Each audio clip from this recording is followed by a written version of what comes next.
Hi loves, I'm Angela and I'm back with the third episode of Here for Your Hair. Yes, we have been talking about color for the past 2 weeks now. So this episode, I specifically want to talk about how you can find a good colorist and the things that you should look for when you're considering doing color. You know, it's getting warm outside.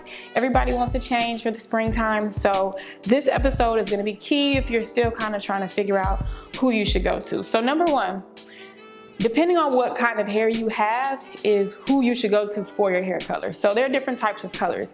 There are colorists that are specifically great at coloring extensions only. There are colorists that are specifically good at doing shorter hair.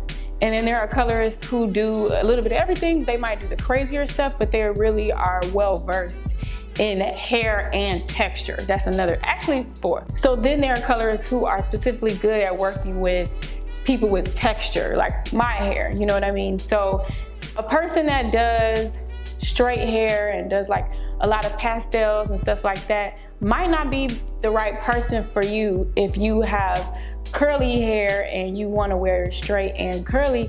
They could potentially overprocess it if they're not familiar with your texture. The same thing goes for a colorist that specifically does wigs and weaves. You do color differently on hair extensions than you would on natural hair. So these are some things that you have to think about. So I'm going to break that down again. Depending on what kind of hair you have, you would have to go to a colorist that is specifically good with working with your hair. So if you want your wig or weave colored, that's one type of stylist.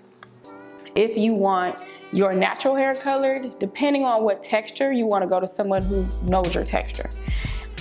Depending on the type of color, you want to go to a colorist that does the look that you want. Some colorists are great with doing like all those crazy blues, greens, all that. But then when it comes to getting a color that looks very natural and kind of like understated, that might not be their stick. Or if you want the opposite, if you want pastels, blue, green, violets, that kind of thing, you probably don't want to go to a colorist who really just does conservative, you know, calmer colors, or only does blondes or things like that. So when it comes to looking for an artist to do your color, you have to really go to what their specialty is around color, because there's so many different directions you can go.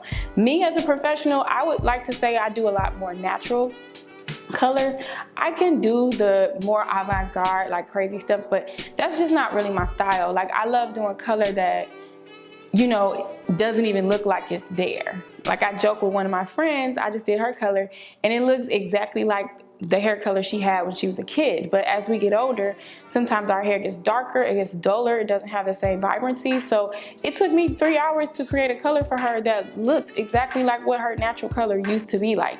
And that's kind of what I take pride in. So you wouldn't necessarily want to come to me if you want like, you know, purple, blue, pink, violet, like all over the hair, because I really don't have the patience for that. But there is someone out there who does, and they love that. Shout out to Cynthia Lumsey. She's from Chicago and she does all those amazing, beautiful hues of color like that.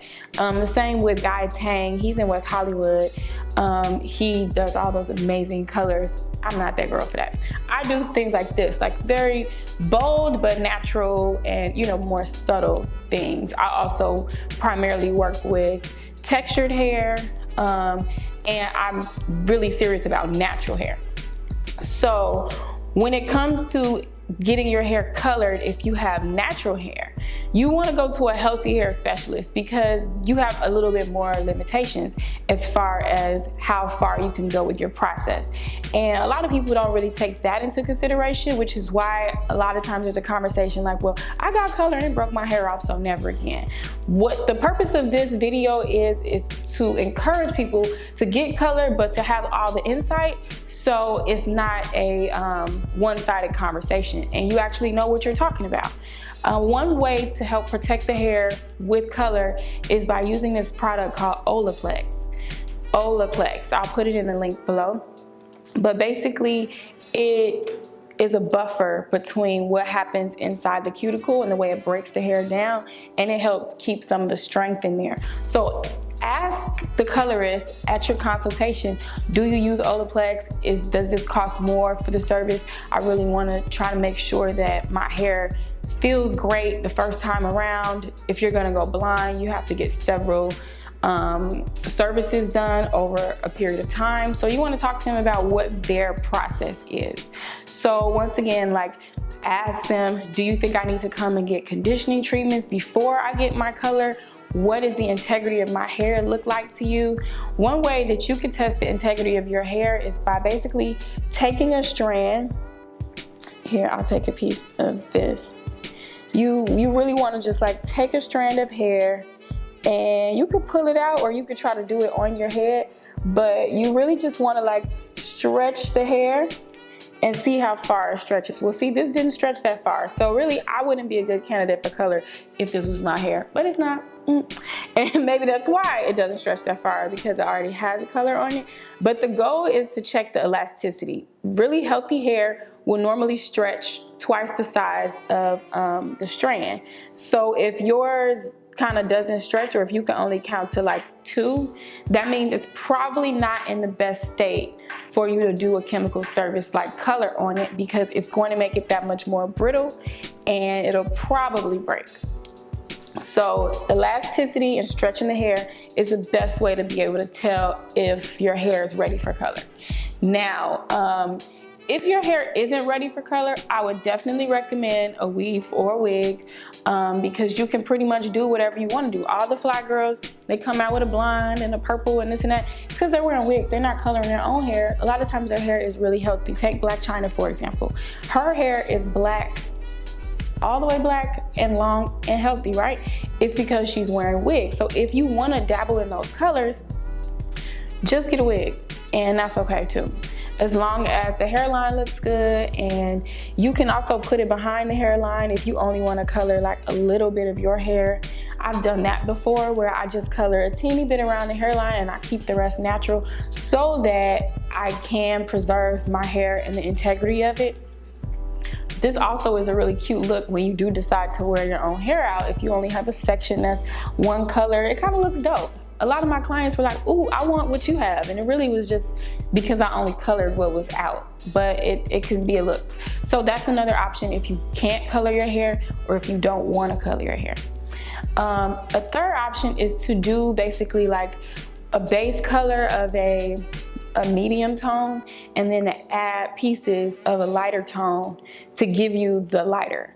So instead of getting like medium brown and blonde highlights, which would be a double process, just get the medium brown and then add pieces in to give you the dimension that you want. So a lot of this stuff I'm talking about now, I'm gonna do it in another video because it's so much content. But that's gonna be a great way for you to achieve the look without having to go through all the stress. Now, if you have short hair, you can pretty much cancel out everything I said. Short hair, you could go to the moon and back with color, fry it out, over process it, do whatever you want. Why? Because it's short, it's gonna grow anyway. You have to touch it up so fast that short hair girls pretty much can do whatever they want. You can relax and color, you know, in a few weeks behind each other. You can go light blonde. I still would recommend, if you have short hair, taking that in stages, because you really don't want all your hair to fall out immediately. So I would still say take the blonde in stages. If you want to go platinum, probably do it in 2 sittings. But if you have to relax in between, then it's okay. Now, some people might ask, what's the big deal about relaxing the hair and color? I'll explain it to you really quick.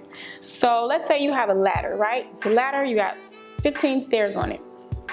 When you relax your hair, you pretty much take away 7 stairs. So the ladder is not quite as effective as it would be. It's not strong, it's not sturdy, right? And then if you decide to do color on top of that, take away 4 more stairs out of that ladder. So now what do you have? 3 stairs in the ladder.